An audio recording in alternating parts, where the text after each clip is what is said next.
Hello friends, in the video RRB Group D 2024 உடைய vacancy analysis தான் பார்க்க போறோம். பர்టిక్యులரா சென்னை ஜோன் உடைய வேகன்சியோட அனாலிசிஸ் அண்ட் கம்பேரிசன். சோ இத பத்தி பார்க்க போறோம். அதே மாதிரி ஒரு போஸ்ட்க்கு எவ்வளவு பேர் அப்ளை பண்ணிருக்காங்க, எவ்வளவு பேர் அப்பியர் ஆவாங்க, சோ அதுக்கு ஏத்த மாதிரி எப்படி நம்ம படிக்கணும் அப்படின்றதெல்லாம் சோ இந்த வீடியோ பார்க்கும்போது உங்களுக்கே புரியும். ஸோ குரூப் டி எக்ஸாம் அதே மாதிரி கிளியர் பண்ணுறது ஈஸியாக கஷ்டமா ஸோ அப்படின்றதும் பார்த்தீங்கன்னா உங்களுக்கு நான் இந்த வீடியோவில் நான் சொல்லிடுறேன். ஓகேவா? ஸோ வீடியோ கடைசி வரைக்கும் பாருங்கள். பார்த்தீங்கன்னா உங்களுக்கே ஒரு ஐடியா கிடைக்கும். ஓகேவா? ஓகே. ஸோ இப்போ பார்த்தீங்கன்னா ரீசெண்டாக ஒரு நோட்டிஃபிகேஷன் அஃபிஷியலாக ரிலீஸ் பண்ணாங்க. ஆர்ஆர்பி குரூப் டி உடைய எக்ஸாம் வந்து எப்போ இருக்குன்ட்டு நான் இதுக்கு முன்னாடி வீடியோலேயே சொல்லியிருந்தேன். எக்ஸ்பெக்டட் வந்து எக்ஸாம் டேட் வந்து நவம்பர் டிசம்பர் தான் இருக்கும் அப்படின்ட்டு. ஸோ அதே மாதிரி தான் பார்த்தீங்கன்னா எக்ஸாம் டேட் வந்து 17 நவம்பரில் ஆரம்பிச்சு பார்த்தீங்கன்னா டிசம்பர் 2 வரைக்கும் வந்து கொண்டு போகிறேன் அப்படின்ற மாதிரி சொல்லியிருக்காங்க. ஓகேவா? ஸோ இதுக்கான சிட்டி இன்டிமேஷன் இதெல்லாம் பார்த்தீங்கன்னா 10 டேஸ்க்கு முன்னாடி வந்து ரிலீஸ் பண்ணிடுவோம்னு சொல்லியிருக்காங்க. ஹால் டிக்கெட் வந்து 4 டேஸ்க்கு பிஃபோர் வந்து உங்களுக்கு எக்ஸாமுக்கு 4 டேஸ்க்கு முன்னாடி வந்து ரிலீஸ் பண்ணுவோன்ற மாதிரி சொல்லியிருக்காங்க. இதெல்லாம் நீங்கள் ஆல்ரெடி பார்த்துருப்பீங்க. ஸோ இப்போ வேகன்சி இது வந்து இதோடைய கம்பேரிசன் இதோட அனாலிசிஸ் வந்து பார்க்கலாம். ஓகேவா? ஸோ இதில் பார்த்தீங்கன்னா சென்னை ஜோனை பொறுத்த வரைக்கும் பாருங்க, ஆர்ஆர்பி குரூப் டி இதை பொறுத்த வரைக்கும் பார்த்தீங்கன்னா மொத்தம் ஸோ 2694 வேகன்சி வந்து இருக்கு. ஓகேவா? மொத்தம் பார்த்தீங்கன்னா இந்த 14 போஸ்ட், இந்த 14 போஸ்ட்டுக்கான டோட்டல் வேகன்சி பார்த்தீங்கன்னா 2694 வந்து இருக்கு. போன வருஷம் பார்த்தீங்கன்னா எவ்வளோ இருந்துச்சுன்னா அதே சென்னை ஜோன்ல பார்த்தீங்கன்னா ஸோ இங்க 2979 இருந்துச்சு. இங்க பார்த்தீங்கன்னா 2694, ஒரு 300 வேகன்சி தான் கம்மி. போன டைம் பார்த்தீங்கன்னா ஸோ ஓவரால் வேகன்சியை பொறுத்த வரைக்கும் பார்த்தீங்கன்னா கிட்டத்தட்ட வந்து 67,000 வேகன்சி கிட்ட இருந்துச்சு. இந்த டைம் பார்த்தீங்கன்னா 32,600 சில்லற வேகன்சி இருக்கு. ஓகேவா? ஸோ டோட்டல் வேகன்சியில் கம்மியாக இருந்தாலும் சென்னை ஜோனுடைய வேகன்சியை பொறுத்த வரைக்கும் சிமிலராக தான் இருக்கு. ஆல்மோஸ்ட் வந்து சிமிலராக தான் இருக்கு. ஓகேவா? ஸோ இதை லாஸ்ட் இயரை கம்பேர் பண்ணும்போது பார்த்தீங்கன்னா வேகன்சி வைஸ் பெருசாக எந்த ஒரு சேஞ்சும் கிடையாது. ஆனால் இதில் நம்பர் ஆஃப் அப்ளிகன்ஸ் இருக்காங்க பார்த்தீங்களா, இதில் தான் பார்த்தீங்கன்னா இந்த டைம் வந்து வேரியேஷன் இருக்கு. என்னன்னா இதில் ஸோ இப்போ ஆர்ஆர்பி என்டிபிசியோடைய எக்ஸாம் வந்து நேத்தோட முடிஞ்சிச்சு. அண்டர் கிராஜுவேட்டோட எக்ஸாம் பார்த்தீங்கன்னா நேத்தோட முடிஞ்சிச்சு. இதில் பார்த்தீங்கன்னா குரூப் டியை பொறுத்த வரைக்கும் ஒரு பெரிய டிராபேக் என்ன அப்படின்னா, இது வந்து 10th லெவல் குவாலிஃபிகேஷன்றனால இது ஸோ யார் யாரெல்லாம் அப்பியர் ஆவாங்க அப்படின்னா 12th முடிச்ச 12th கேட்டகரியில் இருக்கிறவங்களும் எழுதுவாங்க. அதே மாதிரி டிகிரி லெவலில் இருக்கிறவங்களும் எழுதுவாங்க. ஸோ அதுக்கப்புறம் பார்த்தீங்கன்னா ஆல்ரெடி குரூப் டியில் போனவங்க பார்த்தீங்கன்னா எழுதுவாங்க. ஸோ மற்ற எக்ஸாம் ஏதாவது விட்டு போனவங்க எஸ்எஸ்சியில் ஏதாவது கிடைக்கலன்னு சொல்லிட்டு என்ன பண்ணுவாங்கன்னா அவங்களும் இதில் எழுதுவாங்க. ஸோ எல்லாரும் பார்த்தீங்கன்னா இதில் இருக்கிறனால இதில் நம்பர் ஆஃப் அப்ளிகன்ஸ் பார்த்தீங்கன்னா எப்பயுமே பார்த்தீங்கன்னா அதிகமாக தான் இருக்கும். இப்போ அதே மாதிரி ஸோ இந்த NTPC under graduate and graduate exam முடிஞ்சிருச்சா, இதில் சரியாக பண்ணாதவங்க கண்டிப்பாக எங்கே வருவாங்கன்னா இந்த குரூப் டி எக்ஸாமில் தான் அப்பியராக வருவாங்க. ஓகேவா? ஸோ அப்படி பார்க்கும்போது பார்த்தீங்கன்னா குரூப் டியோடைய காம்படிஷன் எப்பயுமே பார்த்தீங்கன்னா கொஞ்சம் ஹையாக தான் இருக்கும். ஓகேவா? ஸோ இங்கே பாருங்க, இந்த வேகன்சி டேபிளை பார்த்தீங்கன்னா உங்களுக்கு நல்லாவே தெரியும். இதில் சென்னை ஜோன் இருக்கு பார்த்தீங்களா, இந்த சென்னை ஜோனை பொறுத்த வரைக்கும் 2694 வேகன்சி. ஆனால் எவ்வளோ பேர் மொத்தம் அப்ளை பண்ணியிருக்காங்கன்னு பார்த்தீங்கன்னா கிட்டத்தட்ட 11 லட்சம் பேர் வந்து அப்ளை பண்ணியிருக்காங்க. ஓகேவா? அதாவது ஸோ ஒரு போஸ்ட்டுக்கு பார்த்தீங்கன்னா 413 பேர் வந்து காம்படிட் பண்ணுவாங்க. ஓகேவா? 1:413 ரேஷியோவில் பார்த்தீங்கன்னா இருக்கு. ஆனால் எக்ஸாம் எப்பயும் பார்த்தீங்கன்னா இது வந்து நம்பர் ஆஃப் அப்ளிகன்ஸ், எத்தனை பேர் வந்து அப்ளை பண்ணியிருக்காங்கன்றதுக்கான ஒரு இதுதான் டேட்டா தான். ஆனால் எப்பயும் எழுதுறது பார்த்தீங்கன்னா இது வந்து லெஸ் தேன் 50% தான் எப்பயும் எழுதுவாங்க. ஓகேவா?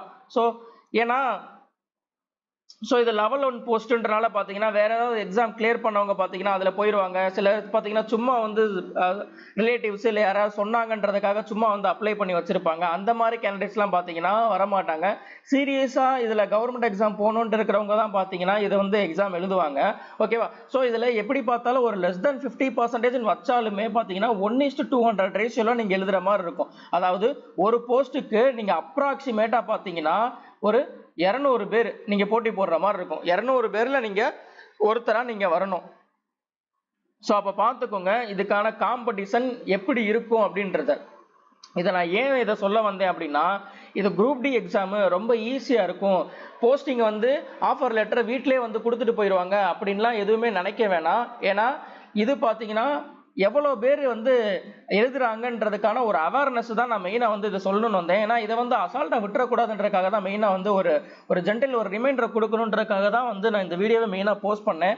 ஸோ ஒரு போஸ்ட்டுக்கு பார்த்தீங்கன்னா 200 பேர் வந்து எப்படியும் பார்த்தீங்கன்னா போட்டி போடுவாங்க. அப்போ அந்த 200ல் நீங்கள் ஒருத்தராக வரணும்னா நீங்கள் எந்த அளவுக்கு நீங்கள் ப்ரிப்பேர் பண்ணுன்றதை பார்த்துக்கோங்க. இன்னொன்று, இது சிங்கிள் ரவுண்ட் எக்ஸாம்ன்றனால பார்த்தீங்கன்னா கொஸ்டின் லெவல் கொஞ்சம் வந்து கண்டிப்பாக ஹார்டாக தான் இருக்கும்.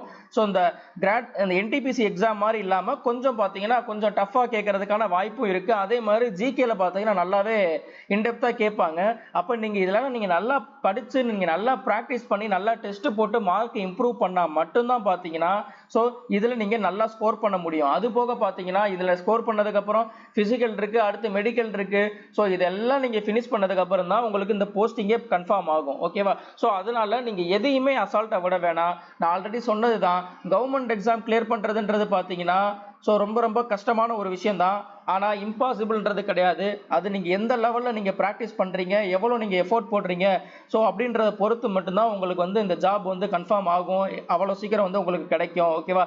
அதனால யாராவது ரொம்ப ஈஸி, இது வந்து நம்ம ஈஸியாக கிளியர் பண்ணிடலாம் அப்படின்னா அதை நீங்கள் நம்ப வேணாம். அதுக்காக நான் வந்து இதை பயமுறுத்துறேன் அப்படின்றதும் கிடையாது. ஓகேவா? ஸோ இதோடைய ரியாலிட்டி என்னன்றதை நான் இப்போ சொல்லிக்கிட்டு இருக்கேன். ஓகேவா? ஸோ இவ்வளோ பேர் இருக்காங்க, அதுக்கு நீங்கள் எப்படிலாம் நீங்கள் ப்ரிப்பேர் பண்ணணும் அப்படின்றதுக்காக தான் நான் இந்த ஒரு மெயினாக வந்து ஒரு அவேர்னஸ்க்காக தான் அதை வந்து மெயினாக சொல்ல வந்தேன். ஓகேவா? ஸோ அதே மாதிரி பார்த்தீங்கன்னா இன்னும் உங்களுக்கு இதுக்கான டைம் பார்த்தீங்கன்னா இது நவம்பரில் தான் வந்து ஸ்டார்ட் ஆகுதுன்னு சொல்லிட்டாங்க. ஸோ அக்டோபர், நவம்பர் இன்னும் 2 மாதம் உங்கள் கையில் இருக்குது. இந்த 2 மாதம் நல்லா நீங்கள் எஃபோர்ட் போட்டிங்கன்னா கண்டிப்பாக சொல்கிறேன் இந்த எக்ஸாம் நீங்கள் ஈஸியாக அடிக்க முடியும். ஸோ இப்போ ரீசெண்டாக கேட்டுக்கிட்டு இருக்காங்க பார்த்தீங்களா, இந்த என்டிபிசி நடந்து முடிஞ்சுல. ஸோ இதோடைய கொஷின், அது ரிலேட்டடான கண்டென்ட்ஸு, அதே மாதிரி டெஸ்ட்டு, இதெல்லாம் கொஞ்சம் நிறைய நீங்கள் ப்ராக்டிஸ் பண்ணுங்கள். வெறும் ப்ரீவியஸ் இயர் கொஷினை மட்டும் நீங்கள் ஃபாலோ பண்ணி போகாதீங்க. அது எந்த விதத்துலையும் பயன் அளிக்காது. நான் இப்போவே சொல்கிறேன். ஓகேவா? நீங்கள் அந்த ப்ரீவியஸ் இயர் கொஷின்லேருந்து இப்போ ஜிகே இருக்குன்னா நீங்கள் அந்த ப்ரீவியஸ் இயர் கொஷின்லேருந்து நீங்கள் அடிஷ்னல் பாயிண்ட்ஸை வேணால் நீங்கள் ரெஃபர் பண்ணிக்கலாம். வெறும் நீங்கள் பிஒய்க்யூவை பார்த்துட்டு போகிறேன், ஒய்சிடி புக்கை அதை மட்டும் நான் ஃபோக்கஸ் பண்ணுறேன்னா கண்டிப்பாக சொல்கிறேன் எக்ஸாம் கிளியர் பண்ணுறது கஷ்டம். ஏன்னா அது இப்போ இதுக்கு முன்னாடி நடந்த எக்ஸாம் பார்த்தீங்கன்னா 2018 நடந்துச்சு. இப்போ பார்த்தீங்கன்னா நம்ம எதில் இருக்கோம்னா 2025 இருக்கோம். 7 வருஷம் நம்ம எங்கே தாண்டி வந்தாச்சு. ஸோ இப்போயும் நீங்கள் போயிட்டு இந்த 7 வருஷத்துக்கு முன்னாடி உள்ள பேப்பரை பார்த்தீங்கன்னா அந்த லெவலுக்கும் இப்போ உள்ள காம்படிஷனுக்கு பார்த்தீங்கன்னா எனார்மஸாக பார்த்தீங்கன்னா வேரியேஷன் இருக்குது. அப்படின்றப்ப பார்த்தீங்கன்னா நீங்கள் அகைன் நீங்கள் பழைய கொஸ்டின் எடுத்து பார்க்கறது பார்த்தீங்கன்னா பயன் அளிக்காது. இப்போ உள்ள கரண்ட் ட்ரெண்டிங்கில் உள்ள கொஸ்டின் பேப்பர் எடுத்து அது ரிலேட்டடான பாயிண்ட்ஸ் எல்லாம் நீங்கள் நிறையா நோட் பண்ணி வச்சுட்டு நீங்கள் உங்களுக்கு நீங்கள் அப்டேட் பண்ணிட்டு வந்தால் மட்டும்தான் இதை நீங்கள் ஈஸியாக கிளியர் பண்ண முடியும். அதே மாதிரி சயின்ஸுக்கு கொஞ்சம் நல்லா ஃபோக்கஸ் பண்ணுங்கள், சயின்ஸை இன்டெப்த்தாக படிங்க. ஓகேவா? இப்போலாம் படித்தா மட்டும் தான் நீங்கள் ஈஸியாக கிளியர் பண்ண முடியும். இது எதுக்காக சொல்கிறேன்னா குரூப் டி மட்டும்தான் போகணும்னு சொல்லிட்டு சில பேர், நிறைய பேர் இது வந்து இதுக்கு ப்ரியாரிட்டிஸ் கொடுத்து நீங்கள் படிச்சுக்கிட்டு இருக்கீங்க, ப்ரியாரிட்டி கொடுத்து படிச்சுட்டு இருக்கீங்க. ஸோ அவங்களுக்காக தான் இதை பர்டிகுலராக நான் சொல்ல வந்தது. சிலர் பார்த்தீங்கன்னா ஒரு எக்ஸாம் கிளியர் பண்ணலன்னு சொல்லிட்டு இதுக்கு தாவுவாங்க.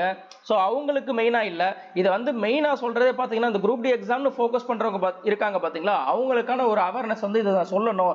இதை வந்து இந்த ஒரு அனாலிசிஸ் கொடுத்தா தான் அவங்களுக்கு வந்து எப்படி படிக்கணும், என்ன மாதிரிலாம் காம்படிஷன் இருக்குது, அப்போ நம்ம இன்னும் எப்படிலாம் நம்ம இன்னும் நிறையா படிக்க வேண்டியது இருக்குன்னு ஒரு அட்லீஸ்ட் ஒரு பயம் வரும். அந்த பயத்திலேயாவது நீங்கள் கொஞ்சம் நிறையா படிப்பீங்கன்றக்காக தான் நான் சொல்ல வரேன். ஓகேவா? ஸோ எந்த எக்ஸாமையும் ஈஸியாக எடுத்துட வேணாம். ஓவராலாக பார்த்தீங்கன்னா இதுக்கு ஸோ 32,000 போஸ்ட்டுக்கு பார்த்தீங்கன்னா 1 கோடி பேர் வந்து அப்ளை பண்ணி வச்சுருக்காங்க. எப்பயுமே இது குரூப் டியை பொறுத்த வரைக்கும் பார்த்தீங்கன்னா இது வந்து அப்ளை பண்ணுறவங்களுடைய ரேட் பார்த்தீங்கன்னா எப்பயுமே அதிகமாக தான் இருக்கும். ஸோ அதை நினச்சி நீங்கள் பயப்பட வேணாம். ஆனால் நீங்கள் ஃபோக்கஸ் பண்ணி நீங்கள் எஃபோர்ட் போட்டிங்கன்னா கண்டிப்பாக இந்த எக்ஸாம் வந்து ஈஸியாக கிளியர் பண்ண முடியும். ஸோ கிளியர் பண்ணக்கூடிய ஒரு எக்ஸாம் தான்.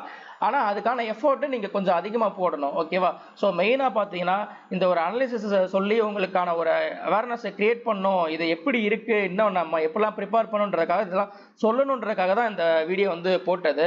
ஓகேவா? ஸோ இன்னும் டைம் இருக்குது. நீங்கள் இப்போ இருந்தே நீங்கள் இது ப்ராக்டிஸ் பண்ணி ஃபுல் ஃப்ளெட்ஜாக நீங்கள் எஃபோர்ட் பண்ணணும். 2 மாதம் இருக்குன்ற மாதிரி விட்டுறக்கூடாது. 2 மாதம் தான் இருக்குன்னு சொல்லிட்டு நீங்கள் உட்காந்து எவ்வளோக்கு எவ்வளோ எஃபோர்ட் போகிறீங்களோ அந்த எஃபோர்ட்டு தான் பார்த்தீங்கன்னா உங்களை சக்ஸஸை தேடி வந்து கொண்டு போய் சேர்க்கும். ஓகேவா? அதை மைண்டில் வச்சுக்கோங்க. இதுக்காக தான் இந்த வீடியோ மெயினாக மேக் பண்ணது. ஓகேவா? ஓகே. ஸோ நெக்ஸ்ட் வீடியோவில் வந்து மீட் பண்ணலாம். தேங்க்யூ.